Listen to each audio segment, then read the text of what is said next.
Hello, hello, everyone. How are you doing this beautiful weekend that we are enjoying right before this grand conjunction, right? Jupiter, Saturn, Pluto, merging up, getting to be one big bright star. Oh, how exciting is it? And the energies that it is pumping through is just, exhilarating. So, there's a few things I want to talk to you about today. What Angie's organized, mind blowing in itself, right? Okay, not that organized. All right, my mic is actually dead, so I hope you guys can hear me. First off, I want to talk to you about what is abundance? What do you consider abundance? What do you consider to be happiness? See, we are always looking and searching for that end result, that happiness, right? We're always wanting to manifest more abundance into our life. But what does that mean? What is abundance to you? Is it money? Is it love? Is it possessions? What is it? You know? Because we're constantly looking for our happiness. We're going after our happiness. We want to be happy. That is the end goal. The end goal, we are always chasing our happiness.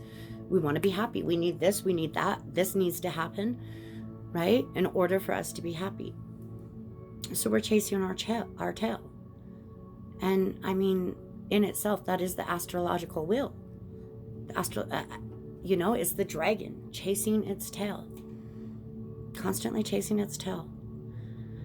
So what is that end result you want? See, here's the thing. I believe we need to stop with the expectations. We expect constantly. We expect, that something outside of us is going to bring us happiness. Happiness is within.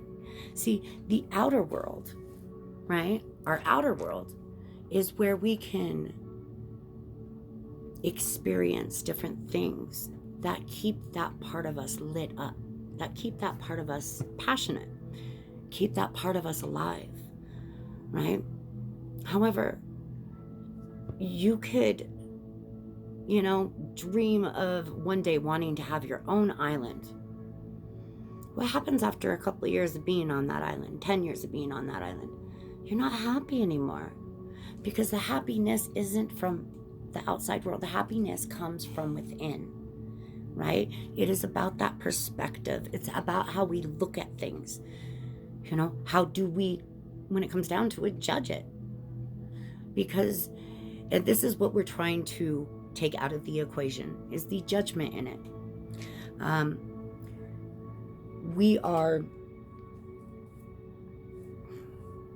The judgment in it is a brief overview of a moment, of a situation, right? So let's go with judgment. Okay, if somebody were to come to you on your happiest day and they judged you based on that, is that a fair representation? Somebody comes to you, maybe doesn't even talk to you, just observes you on your worst day, right? And they build a story, create a story of you based on that. Is that a fair representation of who you are?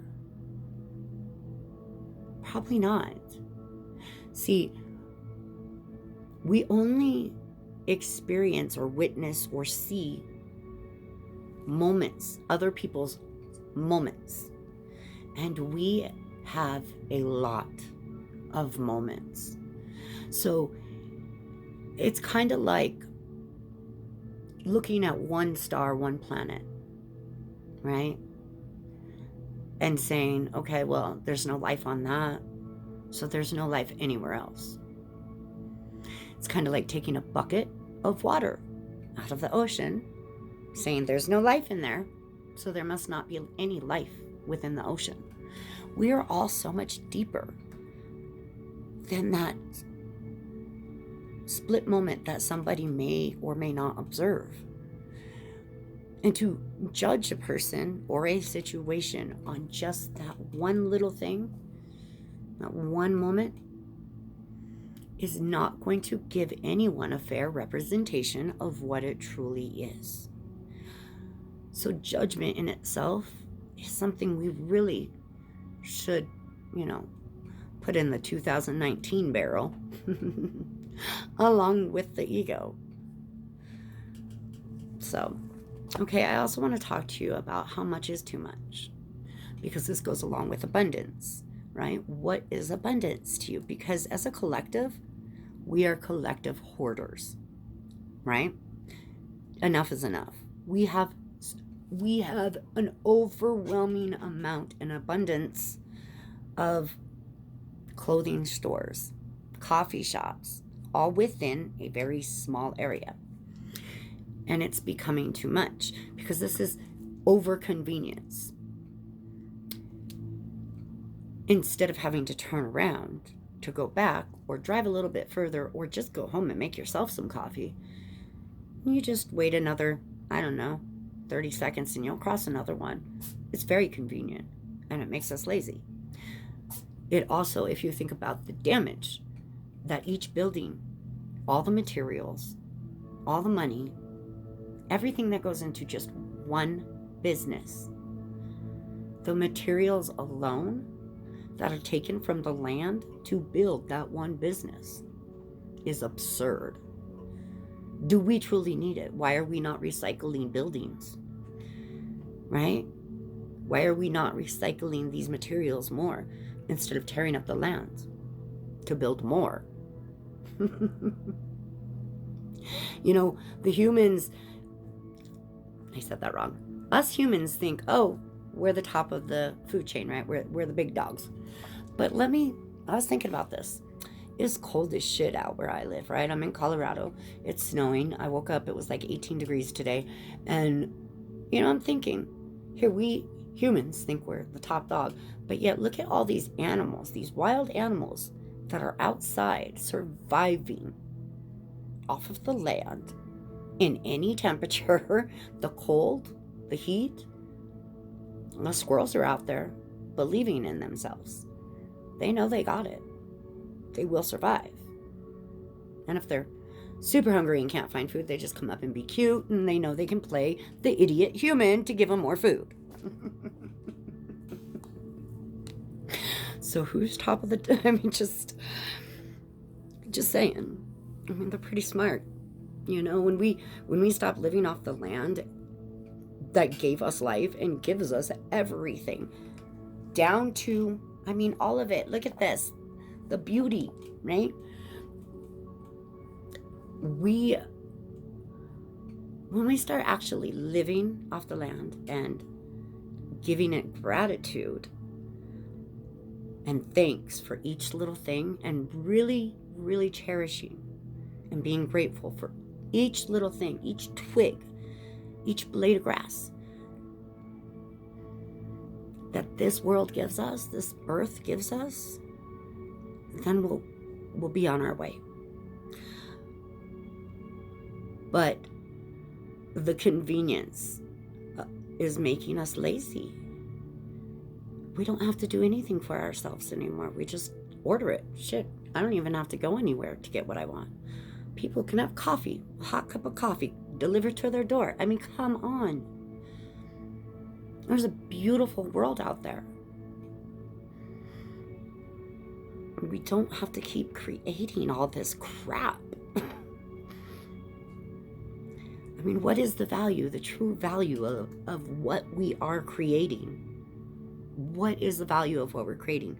Because what we've created in these last 20 to 40 years is, it's pretty cool, no more cords on phones, stuff like that, right? My 16-year-old daughter it's just mind-blowing that one person could be on the phone and then pick up the other landline and listen in on the conversation. Mind-blowing to her. And I'm just like, wow, that just shows the difference, right? But what have we really accomplished? What have we truly accomplished in the last 20, 30, 40 years? We have more technology. That's great. But have we used this technology for good? Or have we just used it because we're filling a bottomless void? That's part of waking up. Is that bottomless void isn't, it has a bottom. And now we're filling that void up with self-belief, self-understanding, self-forgiveness, forgiveness towards others, understanding towards others, love, compassion, because we're learning from the darkness we've been through has taught us very valuable lessons, right? It's not all love and light, but that's what we're trying to project. Understanding, though, that you have to go through the darkness to get to that light, you know? Okay, back on track. So what else do you want out of this life? What do you really want out of this life?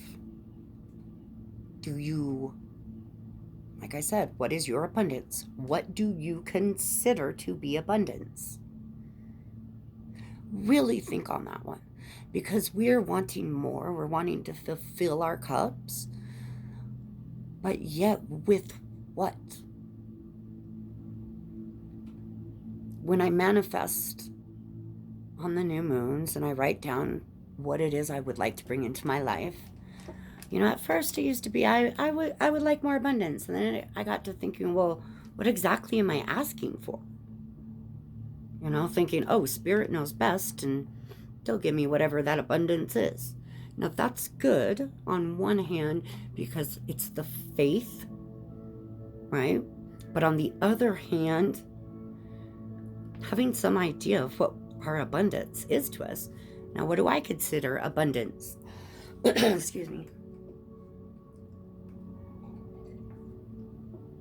My throat has been seriously dry. I'm losing my voice. And my mic's dead, so I really hope you can hear me. Shouldn't be a problem. But what is my abundance? Okay, so I started my kids to be happy. I want my kids to be happy, truly happy, and believe in themselves. Because seeing that smile, that true smile, not a forced one, not a fake one, but a true one that just pops out, that laughter, man, that fills me up to the brim. That just makes my heart glow, right? And it feels good. Now, I'm not saying my kids are always happy like that, because they're going through some hard shit.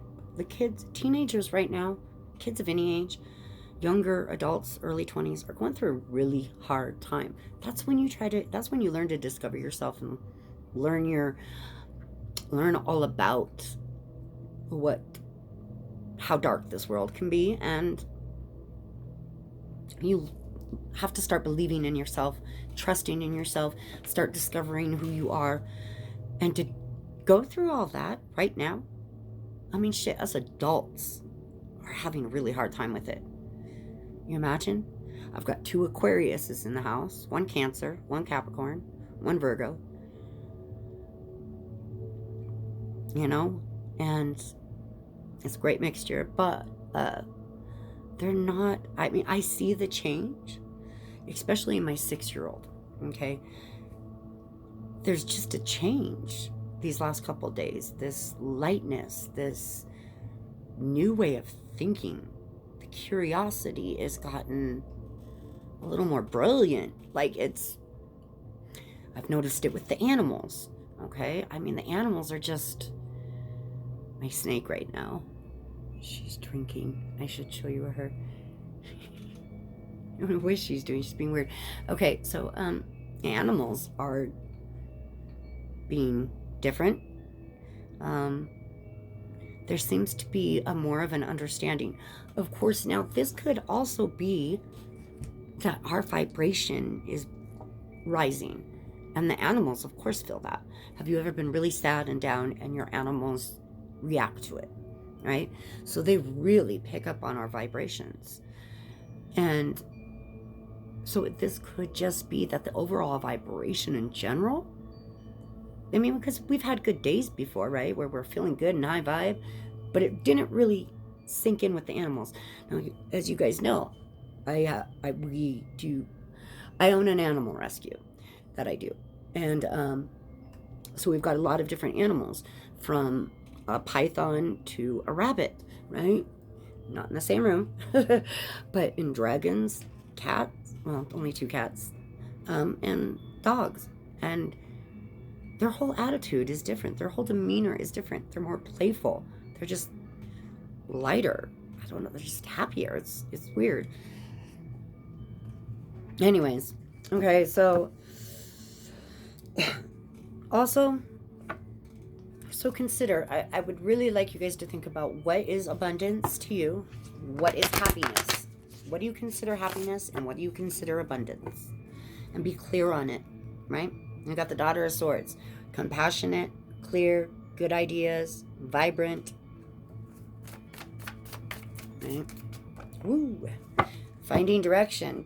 Okay, we've got 2 of Swords. So make sure your aim is true, right? This is this new kind of sight, new, ouch. It's this new, it's this new coming of age, the Aquarian age, and it kind of has us all blocked in a way of what is coming. What is my future going to be like? It's a blocked vision, right? But on the other hand, I like to see this blocked vision, this 2 of Swords card, as if also meaning that you will open up and it will become clear that we're going to get past this blocked vision, right?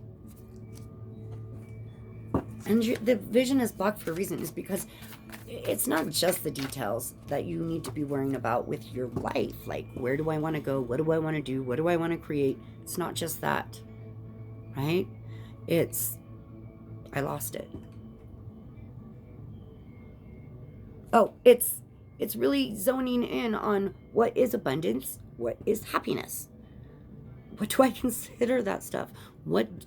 And stop expecting and just protect. Wake up, look around, see what you have around you, because there's beauty. Mother of Wands, okay? She's protective, compassionate, loving, nurturing, right? She has something to nourish. She has something to be compassionate towards, right?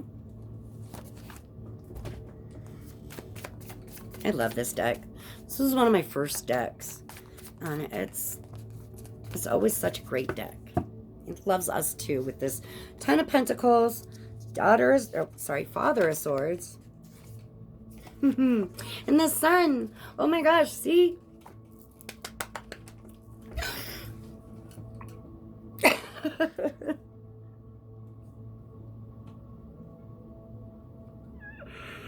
We've worked so hard. We've worked really hard in 2020, haven't we? I'm sorry, I'm just like in super, my ears are even turning red. We've worked really hard. And just to know, as I got this card, the sun just literally came out. It's been snowing, and the sun just literally came out as I flipped this over. Okay? We have the 10 of Pentacles, which is great abundance, which is success, which is everything you've been working towards, right? Everything you've been working towards, whether you know what that is or not, it's a better you. It's a better you. It's a better us, right? We're clear on our visions now. We see what we have to do and who we have to be in order to make this world a successful one, because we've torn it apart. And now it's time to bring the sun back, right? It's time to start taking care of this world again. It's time to start taking care of each other and having compassion for each other. What are you doing, Safara? Hold on, I gotta show you her.